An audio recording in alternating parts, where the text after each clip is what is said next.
Peut-être que tu entends dès maintenant le top départ. Jésus guérirait, Jésus délivrerait, Jésus pourrait faire des miracles. Oui, Jésus est vivant. Alléluia. Jésus est ressuscité. Déclare avec moi, il est vivant. Je t'entends pas bien ce matin. Il est vivant. Il est réellement ressuscité. C'était le cri de ces femmes à la sortie du tombeau. Si Jésus n'est pas ressuscité, bien-aimés, nous perdons notre temps ce matin. Parce que si Jésus n'est pas ressuscité, nous sommes en train de faire tous ensemble une pièce de théâtre où nous jouons tous les acteurs et l'évangile n'aurait pas de puissance. Mais parce que Jésus est vivant, parce qu'il est ressuscité, eh bien vous allez expérimenter ce matin la puissance de Dieu. Si vous êtes venus avec des chaînes, vous êtes tourmentés, vous êtes molestés par l'ennemi de votre âme, nous déclarons que ce Jésus qui est vivant a le pouvoir de vous libérer. Vous êtes souffrant, vous êtes malade, eh bien la cause n'est pas désespérée. Jésus a porté sur la croix non seulement nos douleurs, mais aussi nos maladies et nos infirmités. Il a le pouvoir de nous rendre parfaitement libres. Nous allons maintenant lire la Bible, la parole de Dieu, dans les Actes des Apôtres. Prenez votre Bible, si vous l'avez sur votre smartphone, ouvrez-le maintenant, dans Acte 16, verset 16. Acte 16, verset 16. Il est question de l'apôtre Paul et Silas, son compagnon d'œuvre, et ils vont se rendre à un lieu de prière. Acte 16, verset 16. L'apôtre Paul raconte l'histoire, ou plutôt Luc, l'auteur des Actes des Apôtres, eh bien, se fait le porte-parole de Paul. Et il dit, comme nous allions au lieu de prière, une servante qui avait un esprit de python. Une servante qui avait un esprit de python, c'est-à-dire une devineresse. Et qui, en devinant, procurait un grand profit à ses maîtres, vint au-devant de nous et se mit à nous suivre, Paul et nous. Et elle criait, « Ces hommes sont les serviteurs du Dieu Très-Haut, et ils vous annoncent la voie du salut. » Elle fit cela pendant plusieurs jours. Paul, fatigué, se retourna et dit à l'esprit, « Je t'ordonne, au nom de Jésus-Christ, de sortir d'elle. » Et il sortit à l'heure même. Les maîtres de la servante, voyant disparaître l'espoir de leur gain, se saisirent de Paul et de Silas et les traînèrent sur la place publique devant les magistrats. Ils les présentèrent aux prêteurs en disant « Ces hommes troublent votre ville. Ce sont des Juifs qui annoncent des coutumes qu'il ne nous est permis ni de recevoir ni de suivre, à nous qui sommes Romains. » La foule se souleva aussi contre eux, et les prêteurs, ayant fait arracher leurs vêtements, ordonnèrent qu'on les bâtît de verges. Après qu'on les eut chargés de coups, ils les jetèrent en prison, en recommandant au geôlier de les garder sûrement. Le geôlier, ayant reçu cet ordre, les jeta dans la prison intérieure et leur mit les ceps aux pieds. Vers le milieu de la nuit, Paul et Silas priaient et chantaient les louanges de Dieu, et les prisonniers les entendaient. Tout à coup, il se fit un grand tremblement de terre. Alléluia. En sorte que les fondements de la prison furent ébranlés. Mais, regardez, au même instant, toutes les portes s'ouvrirent. Les liens de tous les prisonniers furent rompus. Le geôlier se réveilla, et lorsqu'il vit les portes de la prison ouvertes, il tira son épée et allait se tuer, pensant que les prisonniers s'étaient enfuis. Mais Paul cria d'une voix forte, « Ne te fais point de mal, nous sommes tous ici. » Alors le geôlier, ayant demandé de la lumière, entra précipitamment et se jeta tout tremblant aux pieds de Paul et de Silas. Et il les fit sortir et dit, « Seigneur, ou plus, c'est une formule de politesse, messieurs, que faut-il que je fasse pour être sauvé ?» Paul et Silas répondirent, « Crois au Seigneur Jésus et tu seras sauvé, toi et ta famille. » Ils lui annoncèrent alors la parole du Seigneur, ainsi qu'à tous ceux qui étaient dans sa maison. Il les prit avec lui à 7 heures même de la nuit. Il lava leurs plaies et aussitôt il fut baptisé. Amen. Lui et tous les siens, les ayant conduits dans son logement, il leur servit à manger et il se réjouit avec toute sa famille de ce qu'il avait cru en Dieu. Amen. Amen. Gloire à Dieu. Gloire à Dieu pour cette scène extraordinaire. Ce récit des Actes des Apôtres ne nous donne pas seulement accès à la prison de la ville de Philippe, puisque la scène se passe dans la ville de Philippe, mais elle nous donne aussi accès, elle nous permet de voir au-delà du visible, c'est-à-dire dans l'invisible, là où il existe d'autres dimensions, là où il existe d'autres prisons avec d'autres geôliers dont la Bible parle, et ces geôliers s'appellent les démons. La Bible parle de l'emprise démoniaque, de l'influence démoniaque. Nous savons d'après les Écritures que les démons ont fait irruption dans l'humanité à la suite de la chute de Satan dans le Jardin d'Éden. Et à l'aube de l'histoire humaine, un conflit a éclaté dans la sphère surnaturelle, dans le monde de l'au-delà, dans la sphère du royaume de Dieu. En effet, dans le livre du prophète Ésaïe, chapitre 14, verset 14, le livre d'Ésaïe rapporte cette déclaration présomptueuse d'une créature céleste. Vous avez entendu parler de Satan, du diable, de l'esprit du mal.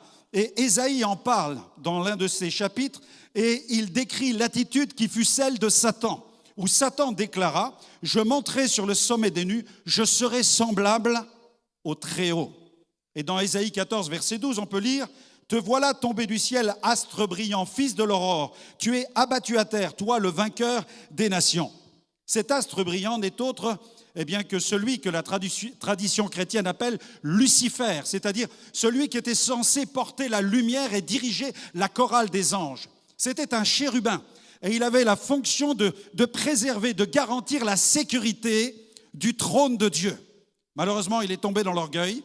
Il a voulu s'élever jusqu'à être comme Dieu et même il désirait être plus grand que Dieu.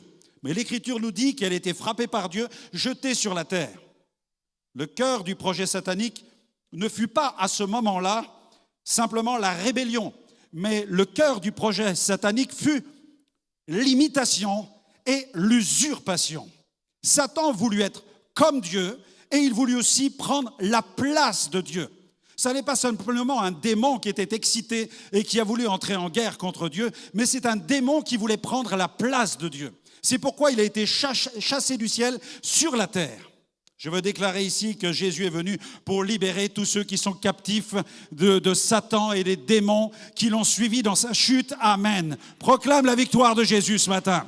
Nous sommes là pour déclarer que les démons sont vaincus. Nous sommes là pour lever le voile, nous sommes là pour ouvrir vos yeux. La Bible dit, si notre évangile est encore voilé, il est voilé pour ceux qui périssent. Il y a des gens qui ne veulent croire ni au diable ni à Dieu.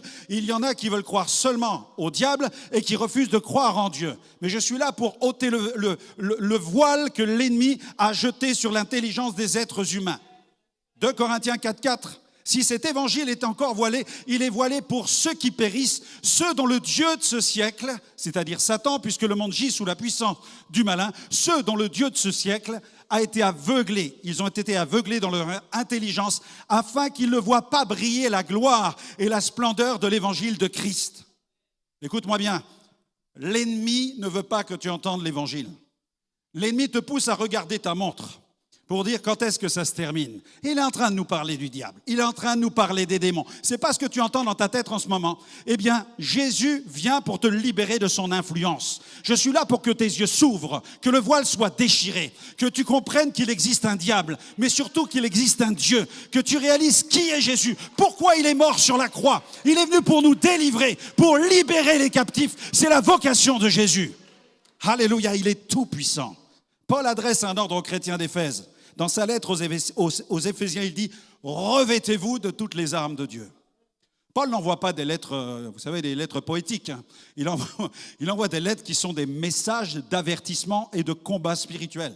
Il dit « Revêtez-vous de toutes les armes de Dieu ». Endio, en grec, il dit « Habillez-vous, couvrez-vous d'un vêtement, revêtez-vous de votre armure ».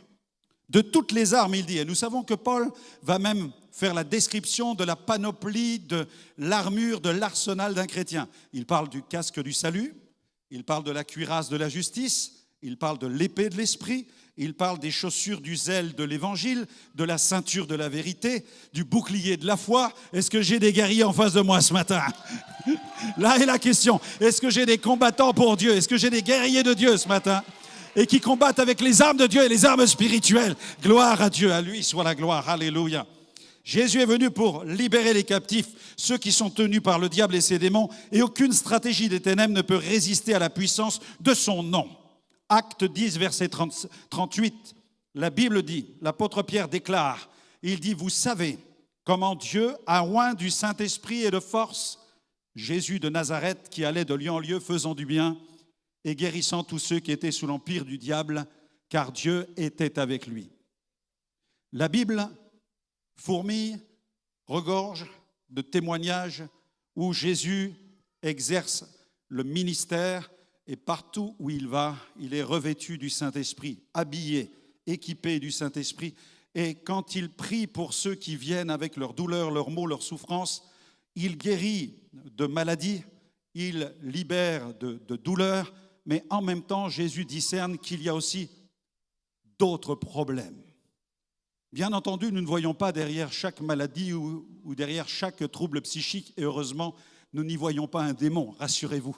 Nous ne sommes pas psychosés par les démons, mais nous sommes conscients qu'il y a une activité spirituelle qui peut pousser des jeunes à entendre des voix qui leur murmurent « ça serait bien que tu en finisses avec ta vie ». C'est étonnant parce que la plupart des jeunes que nous entendons aujourd'hui et qui rejoignent cette communauté chrétienne et qui découvrent l'Évangile, lorsqu'ils témoignent de leur métamorphose, de leur transformation, ils parlent de leur enfance, ils parlent de leur adolescence et ils racontent comment ils ont eu des idées de mort. Tout simplement parce que l'ennemi, c'est le prince de la mort et il ne lâche rien. Il désire détruire cette jeune génération, mais gloire à Dieu, Jésus est venu pour la libérer. Jésus est venu pour la libérer. Il est venu pour libérer les captifs, ceux qui sont tenus. Il est venu avec l'onction. Et Jésus s'est heurté à une grande diversité de mauvais esprits.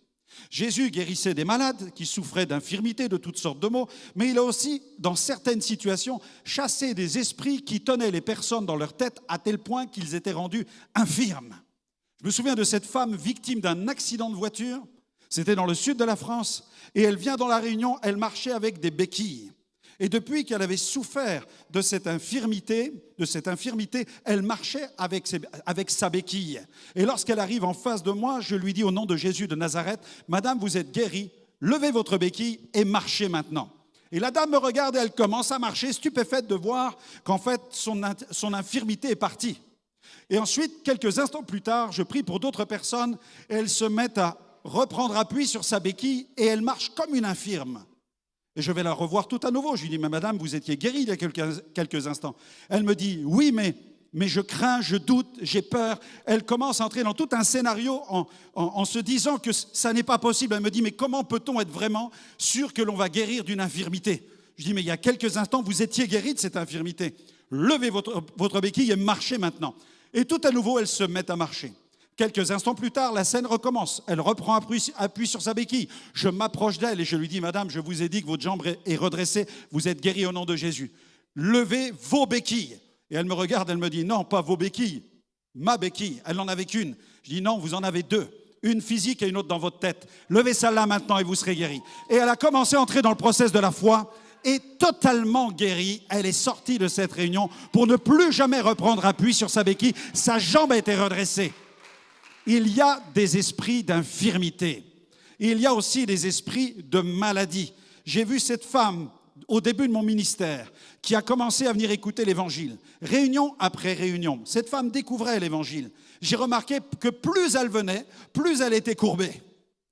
Première réunion, elle entre courbée. Deuxième réunion, elle a la plus grande peine à rejoindre les rangs. Troisième réunion, je la vois se glisser entre les chaises. Je dis, Seigneur, ça n'est pas mon ministère. Les gens viennent écouter l'Évangile pour aller mieux, pas pour aller pire. Et je commence à me battre avec le Seigneur dans la prière. Et j'étais jeune pasteur. Je n'avais pas encore confronté cette grande diversité de puissance. Et puis la dame vient sur le devant, mais elle était courbée, totalement courbée. Je prie simplement pour elle, je dis au nom de Jésus, Seigneur, guéris cette femme. Et là, boum, elle part en arrière, elle tombe par terre et toute l'assemblée entend le craquement de sa colonne vertébrale qui reprend os après os toute sa place. En quelques instants, d'un bond, elle est debout, elle est redressée totalement, elle est guérie. Quelques mois plus tard, je la plonge dans les eaux du baptême, elle deviendra membre de l'Église. Guérie d'un esprit d'infirmité. Il y a des choses qui méritent et qui réclament des mesures radicales parce qu'il y a un vrai combat spirituel. Il y a aussi des esprits méchants. La Bible parle de ces esprits qui molestent, qui violentent, qui maltraitent des personnes qui sont harcelées. poussés à faire des choses qu'ils ne veulent pas faire. Combien de gens dans la société sont poussés à faire des choses qu'ils ne veulent pas faire? La Bible dit que Jésus chassait des esprits méchants. Il y avait des esprits méchants. Il y a aussi des esprits de tourment. Ce sont des esprits d'oppression, de confusion soudaine, de crainte, de tourment, de pensée de suicide, de pensée de mort. Je me souviens, lors de mon arrivée à Troyes, dans les années 90, une famille a appelé au secours. Cette famille ne fréquentait pas du tout l'église. Elle habitait au cœur de la ville, dans un quartier un petit peu désuet. Et là, j'ai pénétré dans l'immeuble. Et quand je suis rentré dans cette maison, j'ai découvert cette jeune adolescente. Et les parents étaient désespérés. Ils m'ont dit, on a tout essayé, les médecins, les spécialistes. On ne comprend pas ce qu'elle a. Elle ne veut plus du tout s'alimenter. Elle ne veut plus du tout s'alimenter. Et elle entend des voix qui lui disent de ne plus s'alimenter. Nous avons prié pour elle. À l'instant même, elle a été délivrée. Elle a demandé immédiatement à manger. Nous avions là le signe de sa délivrance. Ces gens ont découvert l'évangile de cette manière. La Bible parle de ces esprits de tourment. Combien d'êtres humains sont tourmentés par des mauvais esprits? Elle parle aussi, d'esprits impurs, des puissances spirituelles qui poussent l'être humain vers la dégradation sur le plan moral, vers l'exhibition sur le plan physique, vers des pratiques morales et sexuelles dégradantes, des obsessions pour le sexuel, des obsessions pour la pornographie. Jésus délivre de ces esprits impurs qui te polluent, qui détruisent ta vie. Gloire à Dieu. J'ai assisté dans les années 90 à la délivrance d'un couple qui baignait jusqu'au cou dans la pornographie. Quand l'appel a été lancé, je les ai invités à venir sur le devant. Les deux sont approchés, les deux ont été terrassés. Des esprits sont sortis en poussant des cris. Les deux ont été délivrés, les deux se sont convertis. Nous avons vu la grâce de Dieu dans leur vie opérer à cette époque-là. Gloire à Dieu. Jésus délivre de ce type d'esprit. Tu n'arrives pas à fermer ton ordinateur, tu n'arrives pas à te connecter ailleurs. Tu as des choses qui t'obsèdent. Au nom de Jésus, tu vas partir de ce lieu délivré. Si tu veux que Jésus te délivre de ces choses dont tu ne peux pas par toi-même triompher. Alléluia. Jésus libère. Gloire à Dieu.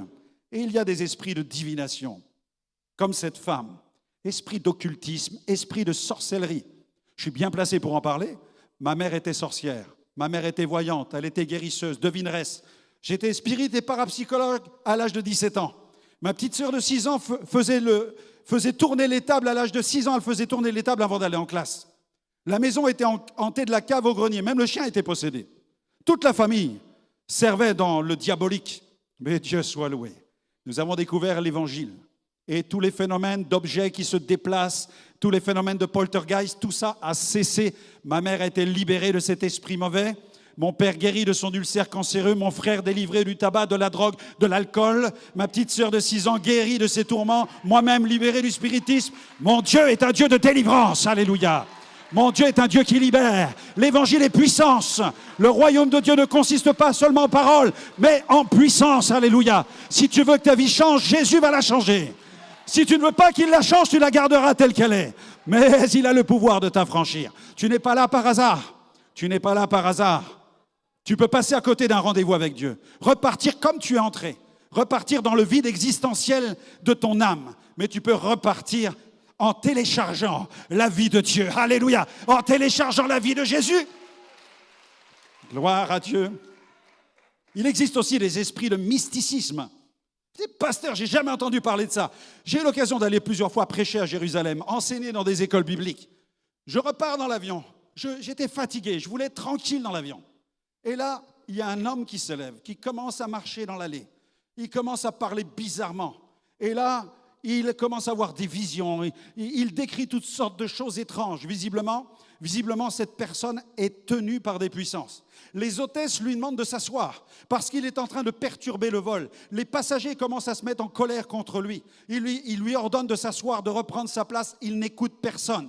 Les hôtesses viennent pour parler avec lui. Lui disent, mais monsieur, asseyez-vous parce que vous êtes en train de troubler le vol. Nous allons devoir appeler la police qui va vous réceptionner à l'aéroport de Paris. Il ne veut rien entendre. Et l'homme commence à devenir furieux dans l'avion. Moi, j'en ai assez parce que j'ai envie de manger tranquillement. Ça m'agace. Alors, je me lève dans l'avion et je dis, monsieur, au nom de Jésus de Nazareth, je vous ordonne maintenant de reprendre votre place. Et là, boum, l'homme s'arrête, l'homme s'assoit et tout le vol sera tranquille. Amen. Alléluia. Arrivé à l'aéroport, la police l'a récupéré et ils sont occupés de lui. Mes amis, il y a des esprits qui poussent les gens à être obsédés par les idoles, par les médailles, par les statues, par toutes sortes de pratiques que Dieu condamne dans sa parole. Derrière tout cela, il y a des mauvais esprits qui poussent les gens dans le mysticisme et dans l'idolâtrie. Dieu condamne l'idolâtrie parce que derrière, il y a des esprits d'idolâtrie. Tu as besoin d'être délivré de ta médaille comme ma mère a été libérée de Sainte Rita. Tu n'as pas besoin de médaille, tu n'as pas besoin de gris-gris, tu n'as pas besoin de talisman, tu n'as pas besoin de mettre du sel aux quatre coins de ta maison, tu n'as pas besoin de mettre un trèfle à 4 feuilles à l'intérieur de la maison, tu n'as pas besoin de la main de Fatma pour protéger ta maison. Tu as besoin du sang de Jésus. S'il y a le sang de Jésus, les démons n'entreront pas chez toi. Alléluia, Dieu soit loué. Il y a des esprits avec une force, des légions de force, des légions de violence, comme le possédé de Gadara dans la Bible. J'étais en mission en Argentine et un des responsables de l'église m'appelle et me dit « Pasteur, pendant que vous n'étiez pas là, ça a chauffé à l'église hier soir. » Je dis « Comment ça ?» Il me dit « Il y a un homme qui est arrivé et vers 21h, cet homme a commencé à se dresser dans l'église, il a pris les chaises, il jetait toutes les chaises de l'église partout. Et il rugissait comme un lion et il tombait par terre et se tordait comme un serpent. » Je dis « Waouh, super réunion, n'est-ce pas?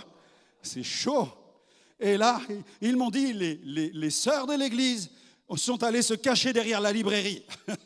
Et l'ancien qui était là en charge de la réunion courait avec le possédé qui courait derrière lui. Et à un certain moment, il en a eu marre, il était fatigué de courir dans l'église, il s'est retourné et il a simplement dit « Au nom de Jésus ». Et quand il a dit ça, cet homme qui faisait plus de 120 kilos, qui faisait plus d'1m90 et qui rugissait comme un lion s'est arrêté. Et là, boum, il est tombé par terre, simplement par la petite voix de cet ancien qui a dit « Au nom de Jésus ». Alléluia, alléluia. Le seul nom de Jésus fait fuir les ténèbres. Et il y a la victoire dans le nom puissant de Jésus. À Dieu soit la gloire. Jésus vient pour nous faire sortir de toutes nos prisons. Dans Colossiens 2,15, il est dit que Jésus a dépouillé les dominations. Regardez dans votre Bible, Colossiens 2,15, Jésus a dépouillé les dominations, les autorités.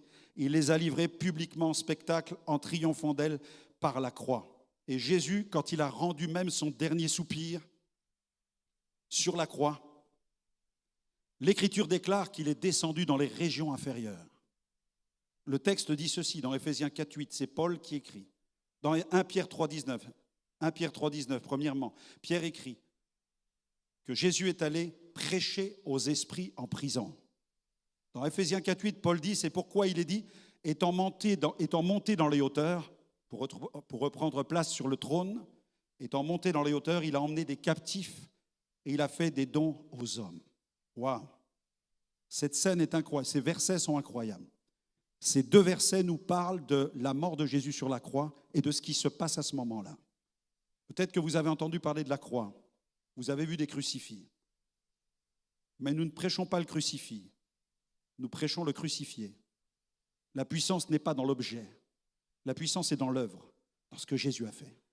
Quand Jésus rend son dernier soupir, il descend dans le Shéol.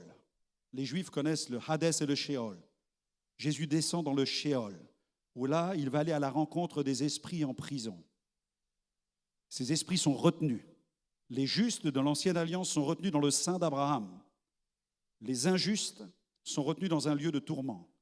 Et Jésus vient prêcher aux esprits en prison, c'est-à-dire qu'il vient déclarer qui il est. Il se présente dans les régions inférieures comme étant le sauveur du monde. Et là, il ouvre le sein d'Abraham, il fait des captifs. En fait, la Bible dit qu'il fait captif la captivité, dans le texte original. Il rend captif la captivité. Il vient chercher la captivité et il l'entraîne dans les hauteurs où là, il inaugure le paradis de Dieu. Amen. Tous les justes de l'Ancienne Alliance sont introduits dans les hauteurs. Et c'est à ce moment-là que Jésus est couronné de gloire et qu'il reçoit en récompense de la part du Père le Saint-Esprit qu'il répand sur la terre le jour de la Pentecôte. Et l'Écriture déclare que ce jour-là, à Jérusalem, les 120 priaient et qu'à ce moment-là, le Saint-Esprit s'est engouffré Ils furent tous remplis de l'Esprit de gloire et ils prêchèrent la bonne nouvelle et elle est parvenue jusqu'à nous aujourd'hui. C'est pourquoi nous croyons, parce que Jésus a gagné la bataille dans les régions inférieures. Il a gagné sous la terre, sur la terre et dans les cieux. Il a répandu le Saint-Esprit dans l'Église pour que l'Église, revêtue de la puissance de Dieu, puisse annoncer cet évangile sur la planète et nettoyer la planète des démons qui possèdent les gens et proclamer avec gloire et victoire la victoire de Jésus sur les dominations, les puissances et les autorités. Tu peux lui offrir une acclamation. Il est victorieux. Alléluia. Et l'Écriture présente ici cette femme qui a un esprit de python. Versets 16 à 18, nous allions au lieu de prière, une servante qui avait un esprit de python. Donc l'esprit de python nous parle des ordres occultes. Elle avait un esprit de python qui, en devinant, procurait un grand profit à ses maîtres. Cette femme était une devineresse. Alors elle disait la vérité. Elle criait, ce sont les serviteurs du Dieu très haut. Mais elle l'a fait pendant 3 jours. Pendant 3 jours à hurler, ce sont les serviteurs du Dieu très haut, ce sont les serviteurs du Dieu très haut. Elle disait vrai, mais la source était impure. Or, où se rendait Paul? La Bible dit qu'il se rendait à un lieu de prière, à une réunion de prière. Imaginez la scène. Nous nous rendons à la réunion de prière et il y a une femme qui commence à rentrer et qui dit, ce sont les serviteurs du Dieu très haut. Et pendant 3 jours, elle hurle. À un moment, on se dit, il y a un problème. Même si ce qu'elle dit est vrai, il y a là un trouble, il y a là un problème qui est spirituel. Et Paul n'avait pas besoin que l'on dise de lui, c'est un serviteur du Dieu très haut, car les versets précédents nous disent qu'il avait déjà évangélisé. Il avait évangélisé cette femme Lydie, qui était responsable du groupe de prière. D'ailleurs, il l'avait baptisée d'eau. Tout le monde savait qui était Paul. Il n'avait pas besoin qu'une femme vienne faire sa publicité. C'est pourquoi la source de cette publicité était une source occulte. Il nous faut discerner ce qui vient du démoniaque. Il nous faut aussi discerner ce qui vient du charnel, ce qui vient aussi du religieux. Il y a quelques jours, j'étais dans une église et nous étions en train de vivre un temps de gloire, en train de louer Dieu. Et là, je vous interpelle, frères et sœurs, pour que vous appreniez à discerner ce qui est de Dieu, ce qui est du charnel, ce qui est du démoniaque et du religieux. L'action était glorieuse. On était en train d'adorer Dieu. Et alors que nous étions en train d'adorer Dieu, il y avait une femme habillée d'une certaine manière, d'une façon très conservatrice. Elle était là dans la salle. Visiblement, il était clair que c'était une femme qui était rigoriste. Et là, elle commence à crier « Repentez-vous, repentez-vous, repentez-vous » Et elle n'arrêtait pas, ça a duré plusieurs minutes à crier « Repentez-vous », c'est-à-dire changer de mentalité, confessez vos péchés. Alors que nous étions dans un temps d'adoration, en train de donner gloire à Dieu. C'est important de discerner et de comprendre que là, il y a un esprit religieux qui se manifeste. Ça n'était pas un appel de Dieu à la repentance. Nous étions en train de publier la gloire de Dieu. Et cette femme était en train de casser l'élan d'adoration que nous étions en train de vivre. Il nous faut discerner ce qui vient du démoniaque, ce qui vient de Dieu, ce qui vient du charnel, ce qui vient du religieux, ce qui vient du Saint-Esprit. Et cette femme était tenue par un esprit. Elle avait besoin de délivrance. Mais le Dieu souverain, quelle que soit la publicité, j'aimerais vous dire que le Dieu souverain ne craint pas la mauvaise publicité. Cette femme devineresse criait partout, ce sont les serviteurs du Dieu très haut. Mais finalement, l'Esprit de Dieu a mis tout en lumière et cette femme a été délivrée.